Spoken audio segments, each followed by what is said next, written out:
بسم اللہ الرحمن الرحیم۔ السلام علیکم میرے معزز سامعین، آج کی ویڈیو میں ہم آپ کو ایک ناقابل فراموش واقعہ سنانے جا رہے ہیں۔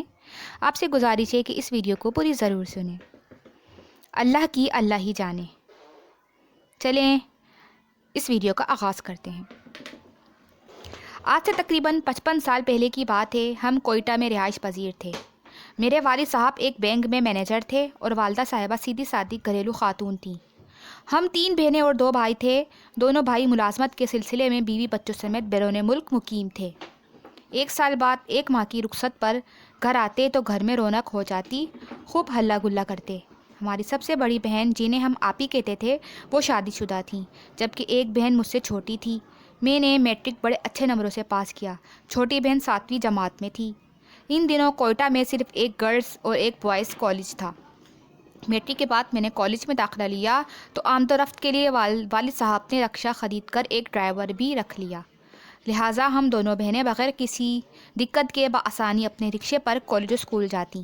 اکثر ہمارے ساتھ والدہ بھی صبح 7 آ جاتی اور سودا سلف خریدنے کے بعد اسی رکشے پر واپس گھر چلی جاتی۔ یہ انہی دنوں کا واقعہ ہے کہ جب ہمارے کالج میں فرسٹ ایئر کے داخلے ہو رہے تھے۔ نومبر کا مہینہ تھا، شدت کی سردی پڑ رہی تھی۔ داخلوں کا سلسلہ ختم ہوا تو ویلکم پارٹی کی تاریخ کا اعلان ہوا۔ کالج کی پرانی طالبات نے پارٹی پر ڈرامے وغیرہ پیش کرنے کے لیے زور و شور سے تیاریاں شروع کر دیں۔ ہم بہت خوش تھے۔ طے شدہ پروگرام کے مطابق پارٹی کے روز میری سب سہیلیاں تیار ہو کر میرے گھر جمع ہو گئیں۔ میں نے اپنی چھوٹی بہن کو بھی ساتھ لے لیا۔ اس طرح رکشے پر سوار 8 افراد پر مشتمل قافلہ خوش و خرم کالج پہنچا۔ وہاں بڑی رونق تھی۔ زرق برق لباس میں طالبات پہچانی نہیں جا رہی تھیں۔ ہم 7 سہیلیاں ایک جیسے کپڑے پہنی ہوئی تھیں، اس لیے ہم سب میں نمایاں تھیں۔ ویلکم پروگرام میں طالبات نے دلچسپ ڈرامے، مزاحیہ خاکے اور نظمیں وغیرہ پیش کیے۔ آخر میں پرنسپل صاحبہ کی تقریر کے بعد تقریب کا اختتام ہوا تو کھانے پینے کا سلسلہ شروع ہو گیا۔ بہرحال بہترین انتظامات کے ساتھ اچھی تقریب منعقد کی گئی، جس میں سب ہی نے انجوائے کیا۔ تقریب کے بعد طالبات اور ٹیچرز آہستہ آہستہ رخصت ہونے لگیں۔ 6 بج چکے تھے، خاصا اندھیرا بھی ہو چکا تھا۔ کالج تقریباً خالی بھی ہو چکا تھا، مگر ہمارا رکشے والا نہ آیا تو مزید انتظار کرنے کے بجائے ہم نے پیدل ہی گھر جانے کا فیصلہ کیا۔ کالج دور نہیں تھا، سہیلیوں کے گھر بھی پاس تھے۔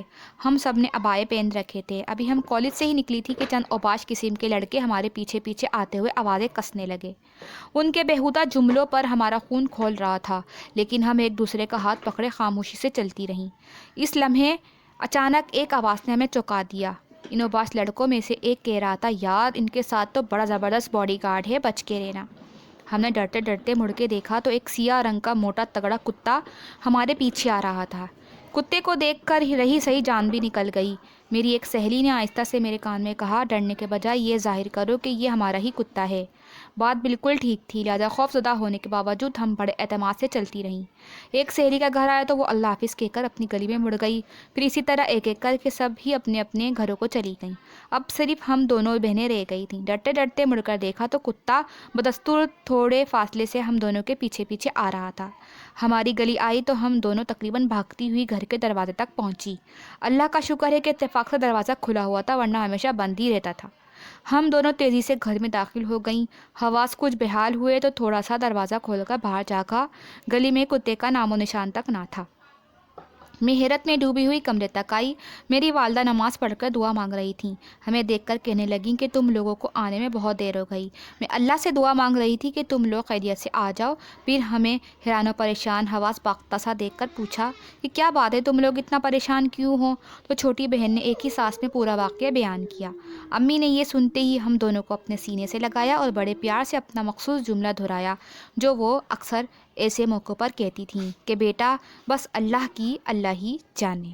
شکریہ۔